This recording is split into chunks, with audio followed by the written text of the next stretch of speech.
होली का क्रम 13 तारीख को शायद होली जलेगी, 14 तारीख को गुरंडी रहती है, होली खिलाते। होली में मोटे मोटे ढूंढ जलाए जाते हैं। ढूंढा की राख तैयार होती है, उसका कालापन जो तैयार होता है उसको उठाकर ले आए और कपड़े में उसको छान कर राख तैयार कर कर 3-4 बार छानने के बाद उस भस्म को 12 बजे से 1 बजे के बीच में शिव जी को समर्पित कर देता है और उस भस्म को उठाकर उसमें घी मिलाकर मस्तक पर तिलक लगाकर चले जाता है। वो जिंदगी में कभी हार नहीं सकता, विजय ही पाता रहता, उसकी कभी हार नहीं हो सकता।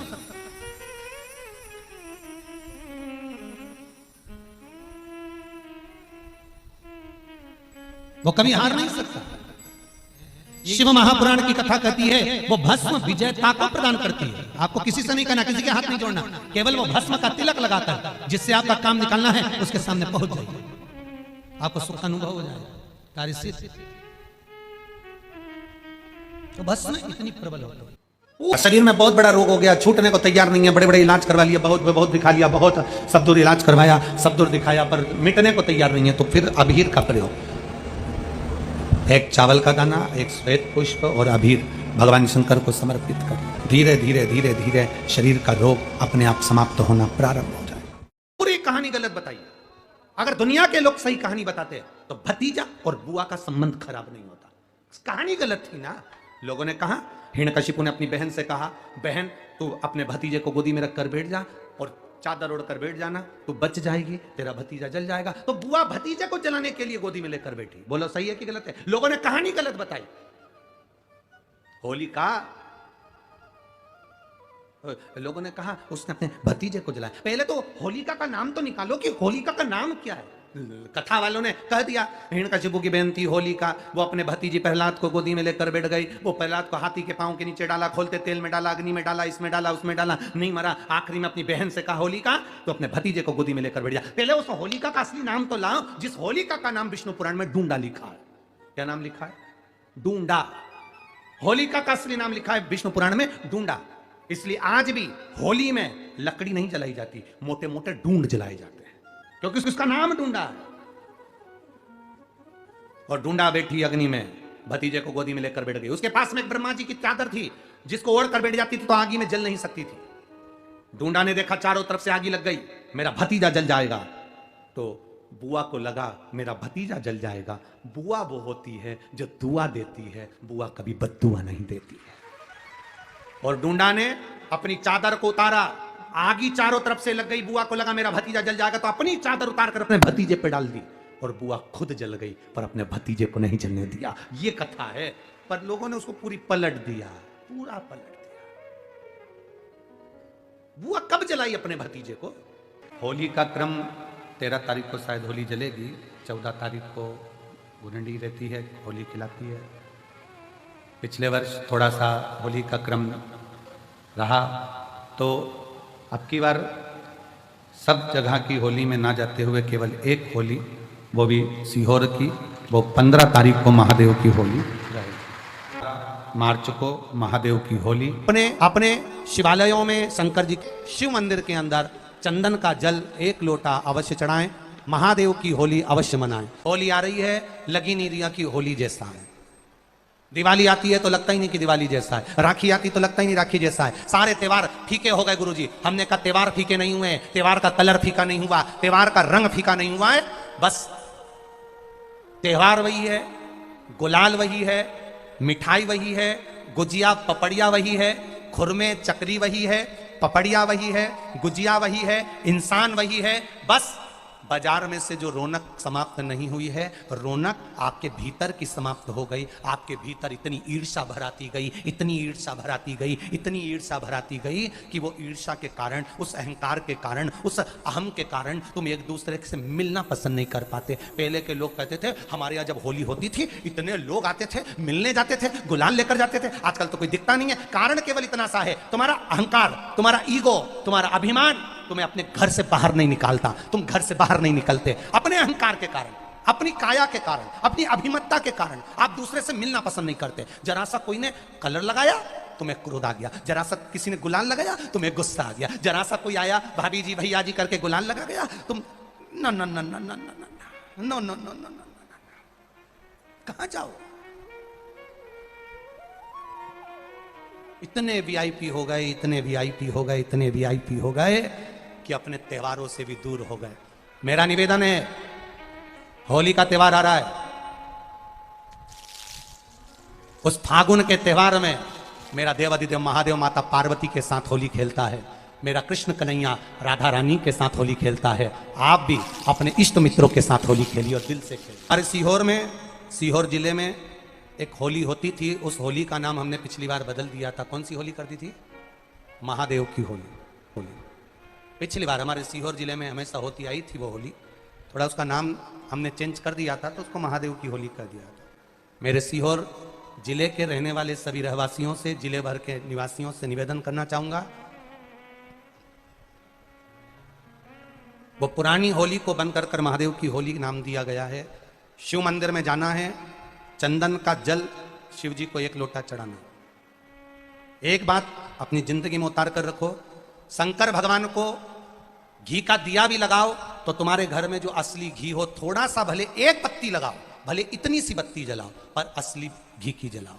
शिव जी को अगर चंदन भी लगा रहे हो तो असली लगाओ। शंकर भगवान को चावल भी चढ़ा रहे हो तो असली चढ़ाओ। शंकर भगवान को अगर अष्टगंध भी चढ़ा रहे हो तो असली चढ़ाओ। केमिकल का कोई चीज मेरे महादेव को मत चढ़ाओ जिससे भगवान शिव की मूर्ति नष्ट हो। ऐसी कोई चीज मेरे महादेव को ना चढ़ाओ। अगर शंकर भगवान के साथ आप होली खेल रहे हो तो चंदन का पानी शंकर भगवान को चढ़ाइए, अष्टगंध का जल भगवान शिव को चढ़ाइए। तो करो तैयारी, आ रहा है त्रिपुंडधारी महादेव की होली। बड़े आनंद के साथ मेरा निवेदन, अपने शिवालयों में, शंकर जी के मंदिरों में, सीहोर जिले के प्रत्येक शिव मंदिर के अंदर चंदन का जल 1 लोटा अवश्य चढ़ाएं, महादेव की होली अवश्य मनाएं। और भाव के साथ 5 मंदिर हम भी जाएंगे, कोई जुलूस नहीं, कोई क्रम नहीं, बस बाबा को आराम से जल चढ़ाना ही एक नियम है और बाबा को जल चढ़ाएंगे। आप सब बड़े आनंद के साथ महादेव की होली का स्मरण करिए। महादेव की होली के दिन बेलपत्री की जड़ के नीचे जाकर प्रयास करा करो कि लाल चंदन का जल, लाल चंदन को घिसकर कलश में उस चंदन को डालकर जल भरकर उसको बेलपत्री की जड़ के नीचे सींचन करने का प्रयास करा है कि धीरे धीरे कर वो दुख समाप्त होगा, वो दुख हटेगा ही।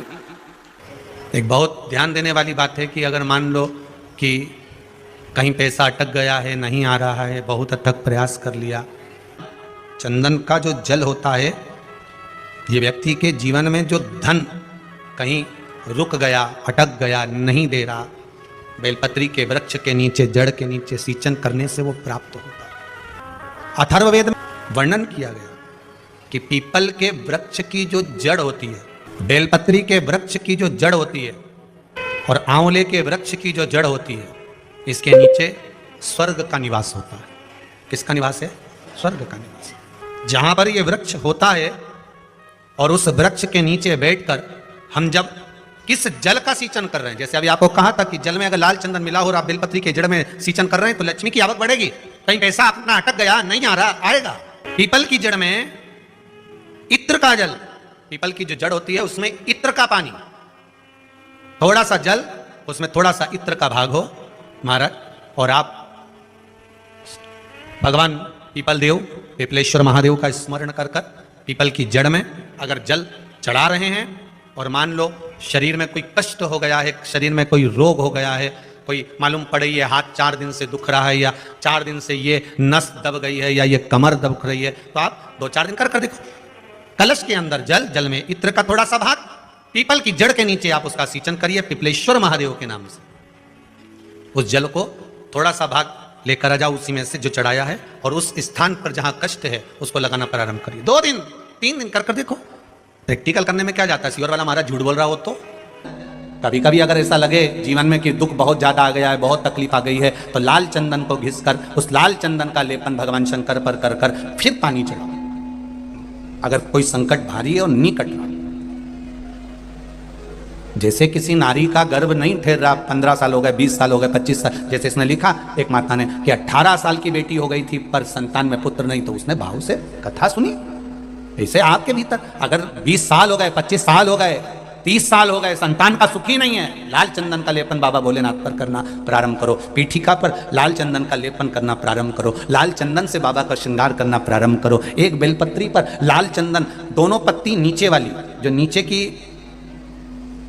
की जो 2 पत्ती होती है इस पे लाल चंदन, और बीच वाली पत्ती पर पीला चंदन लगाकर बाबा के शिवलिंग को समर्पित करिए, बाबा से प्रार्थना करिए, रोज प्रार्थना करो। परंतु एक बात का स्मरण रहे, 25 साल हो गए, 20 साल हो गए, 30 साल हो गए, संतान नहीं, तो पहले जल से अभिषेक कराना, अभिषेक कराकर उस जल का आचमन करने के बाद हाथ को खासा करना, धोना, उसके बाद में फिर वापस बाबा का स्नान कराओ, फिर चंदन का लेपन कराओ, फिर 1 लोटा जल चढ़ाकर बाबा का स्नान कराओ। बाबा का बड़ा सुंदर भाव से लाल चंदन से जो अभिषेक करता है, बाबा को लेपन कर कर फिर जल चढ़ समर्पित करता है, निश्चित है उसकी गोदी मेरा देव अधिदेव महादेव जरूर भरता है, ये निश्चितता है।